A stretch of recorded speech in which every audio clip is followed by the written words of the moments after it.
Ne-am întors cu Carlos Hernandez, însărcinatul cu afaceri al Argentinei la București, un personaj carismatic, un personaj sincer, deschis, ca toți ambasadorii latini, deschis către dialog și mai ales ne-a prezentat adevărul despre țara domniei sale, despre Argentina. Carlos, tell me something. You mentioned the hard time that the people in the country have to pass after maybe a decade or more of populism. I can put this stamp. I'm not asking you to agree with me, but of populism, because providing all these subsidies when you don't have an economy to actually support it, it leads to what we mentioned, a huge national debt. You borrow money, It's like in a family. You don't have money, but you buy and you buy and you buy from where? From borrowing money. It comes a time when you have to give the money back.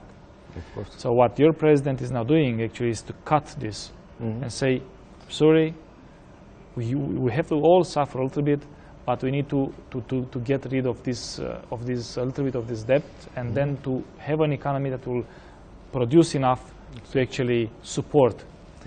I made this explanation because we passed and we are still passing some of these difficulties ourselves as a country. But I want to ask you, you are a diplomat, you'll give me the answer you consider, but do you believe that the population, which is used, even in Romania, they are used with having everything, or the state providing everything, will they be will have enough power to support your president in these difficult times with these measures, which are not popular at all? You're right, but I cannot say anything about the future, but they're definitely doing it now, no doubt. It says that he's, in fact, also with these problems, according to the last polls, his popularity was going up, slowly but going still up. Really? As I told you, there is only one big fear is to go back. People, they don't want to go back. Yes, well, it's to be understood. Let me ask you something else now. If I look to, let's say, China or even US or other countries, Mexico,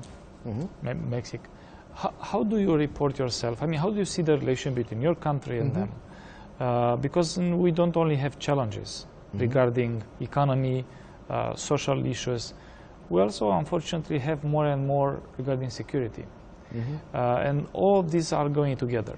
How do you see Argentina positioning itself from the security point of view, not to the ones I mentioned, but how do you ensure, let's say, your security? Which are your main allies, declared, of course, and how do you see Argentina proceeding from here to make sure that you maintain your unity? Well, you know, after suffering many years of dictatorship, although that's already very old for us, we positioned all these other governments we had, including the past government, positioned itself in a different way. I mean, we are trying to restructure our armed forces, but we don't need them, in fact, because there are no conflicts in Latin America. For what? If you need money for other things, for education, for social welfare, why are you going to spend it in arms if there are no conflicts and no perspectives of conflicts? I mean, security is not an issue for us at the moment, really not. Really not. If you go to how to position your country in the world, yes, with President Macri there has been a change. We forgot during 10, 12 years the United States.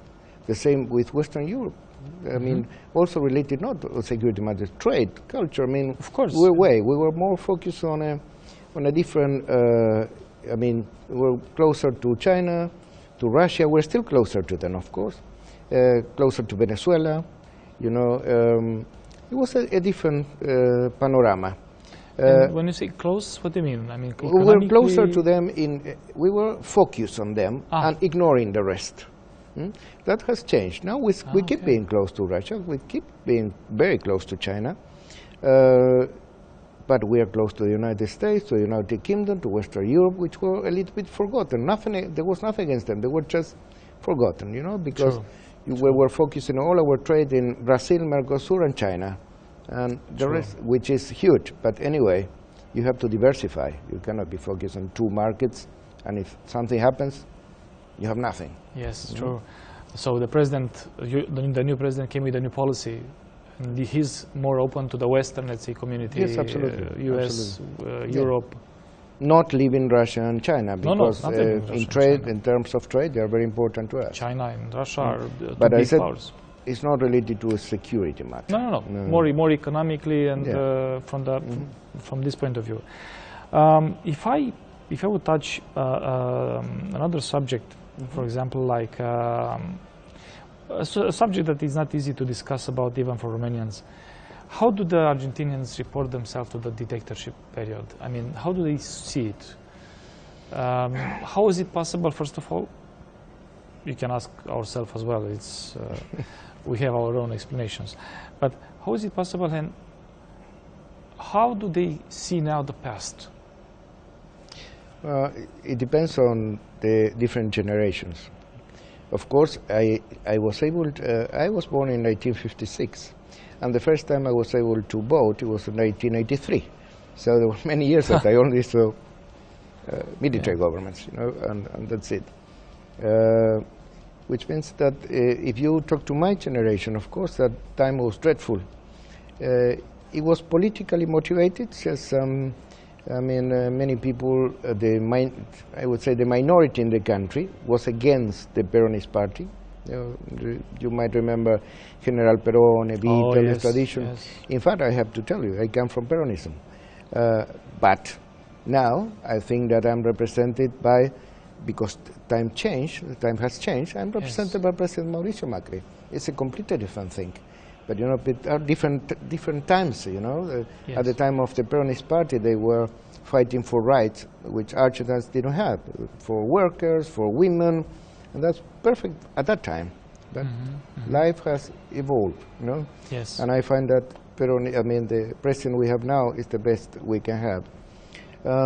But it was related to the political. The military government didn't want the Peronist party to come back into power, and that was the only reason. There was no other one.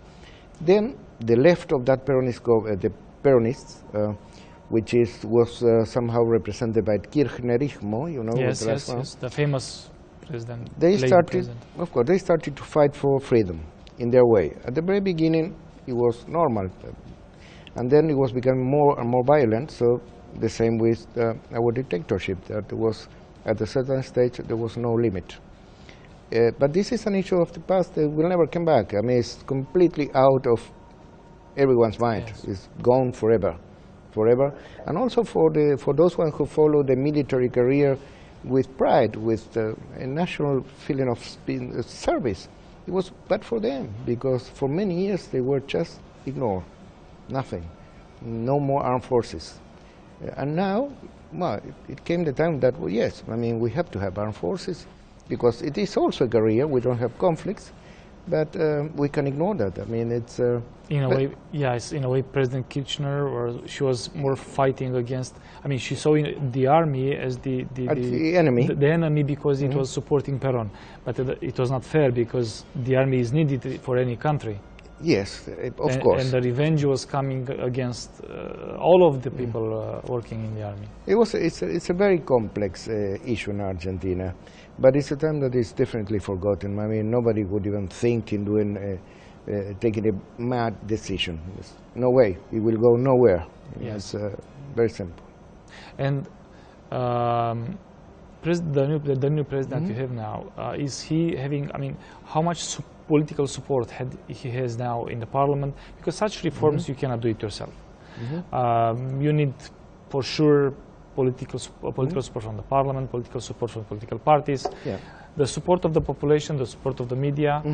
How is the balance of power in these terms? Not in terms of what seats receives and who is forming the government. No, in terms of supporting these reforms which are crucial for your country. Well, yes. I mean, media was and is still supporting him I mean, I would say the vast majority of the media. Yes. Because they were also somehow forbidden, persecuted in the last years.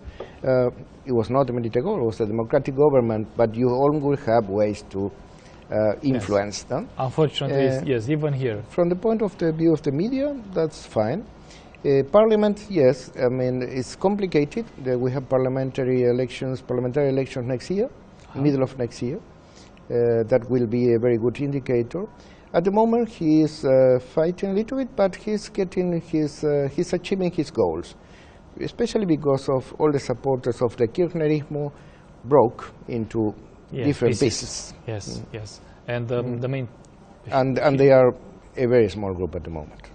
And in the parliament, the support, the majority is with the president.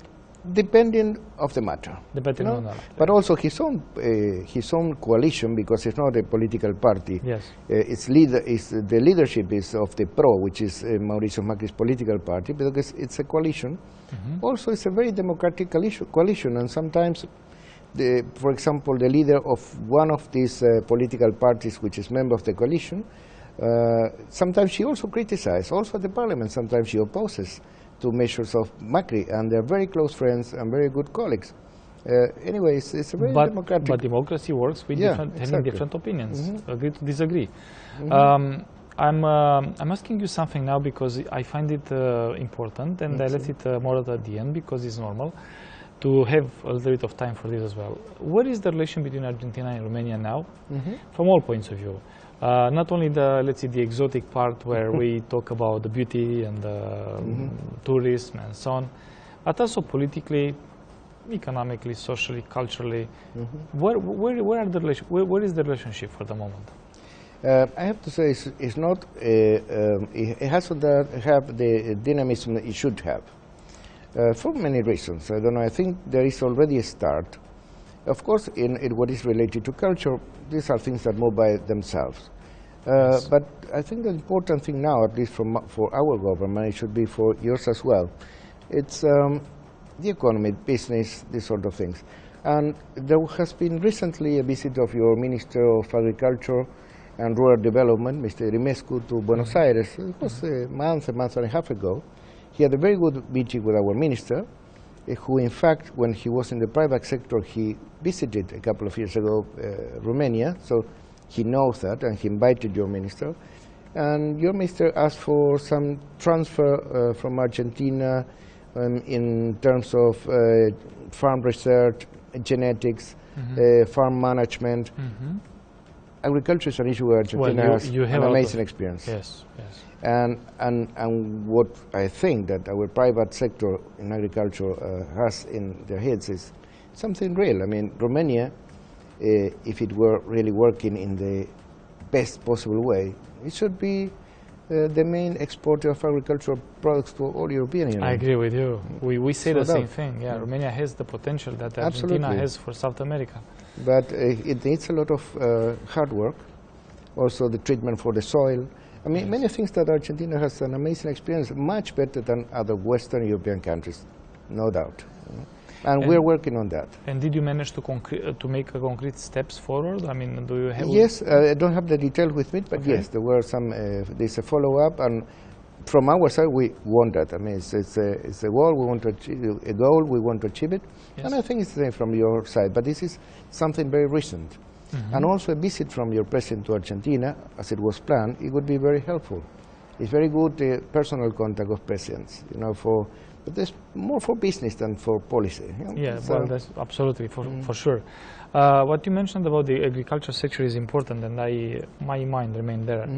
Why? Because I could see in your economy how important is the agriculture sector. And we know we don't speak here only about the old farms. No, we speak about the industry actually of agriculture, if I may use this form of expression. But Romania doesn't have that, and I believe that if Romania would actually use all its potential and learn from Argentina, from Brazil, from many other countries, which even Mexico, which are for sure much more developed in terms of using the agriculture sector. Romania would be a huge, let's say, provider for Europe Absolutely. and for all the region. Yeah. And my impression is that we really need your expertise. So that's why I think it's a very good step forward. I would use the last minutes for asking you a few other things. You mentioned already that you don't dance tango. Exactly. Okay. Me neither very well, but I like it. I feel ashamed of it, but that's it. Well, we're in the same club now. But when you are out of, let's say, your diplomatic affairs, what do you do? I mean, what are your hobbies? What is your life as a diplomat here in Romania? In Romania. In Romania. In Romania, for example, I try to discover Romania geographically. I know I'm going to say something that is a cliché. Since I was a little kid, I was in love with Dracula. So my dream, my dream was to visit, Bran, and then I was able to learn more about Romanian history with Plat Tepes and things that I didn't know before. Go to the beach, and that was a surprise. To go to Mamaia, for example, which for you might be, I don't know, normal. But for us, not that normal. not very much. Well, I love my country, but you like the mountains, probably. I like also the sea but sometimes the services and the attitude of the people there is not the best. Are some chains like Phoenicia or Vox Maris or others which are okay, but we still have to work a lot with the reason that I mentioned Mamaia, for example, is that Argentines love the sea and the beach. It's a must for us. And we were in Romania. I was not going to go to Italy or to Spain. I want to discover the Black Sea. And it was a good discovery for us. So we turned, every summer we went with my wife, and in the end it arrived to something also important, because we are negotiating the first sister city agreement between the city of Mar del Plata and Argentina and Constanza. And why? That has nothing to do with policy, nothing to do with economic. It's about the similarities of those cities and the needs of both cities.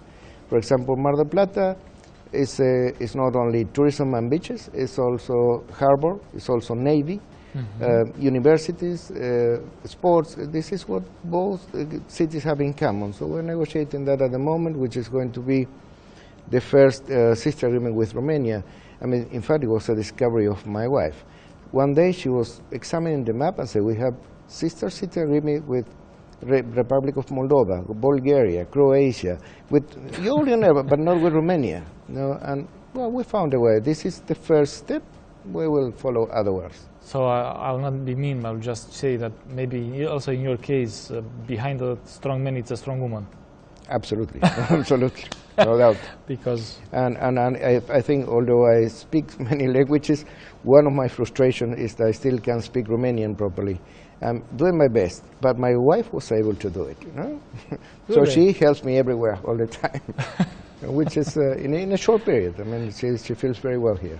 And so you mentioned already that you travel. What other hobbies you have? Well, it might be a little bit boring for you, probably, but my wife and I, we are very addicted to gyms. You know, we need, in fact, when we arrived to Bucharest, we were looking for an apartment with a gym very close, because was what we did all the time. So this was something, we like cooking, but at home. We go to restaurants as well, but we prefer to cook at home. We like very much where we live. We made friends, of course, as usual, and that's a simple life. But do you go to the market?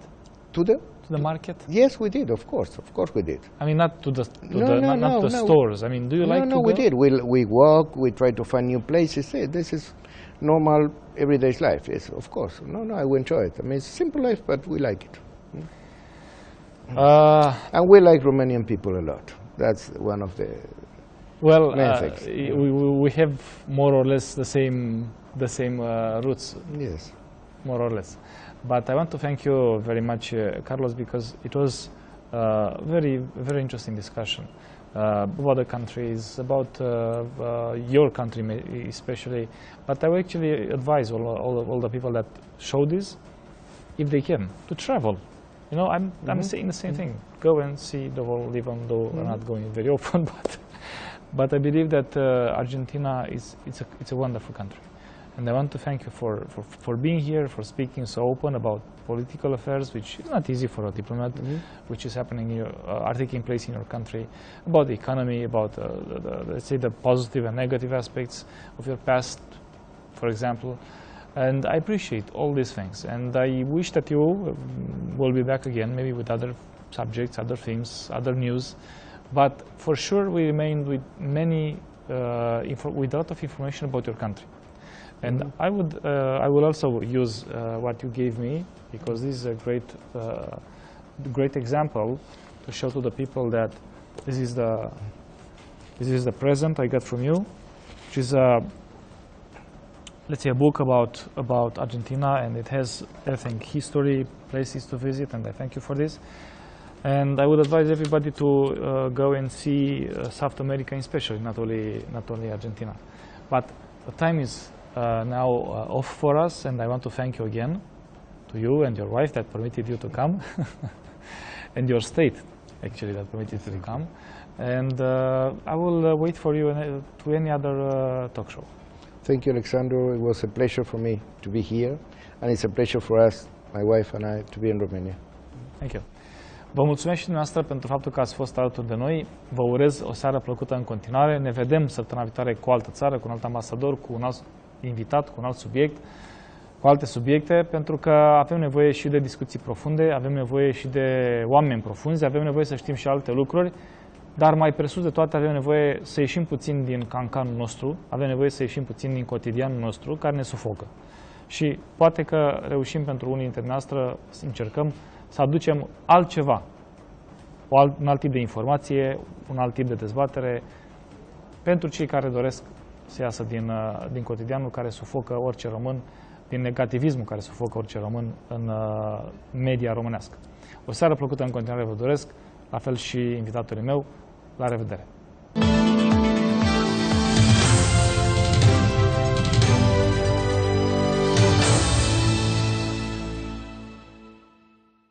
Emisiune realizată cu sprijinul Camerei de Comerț și Industrie a României.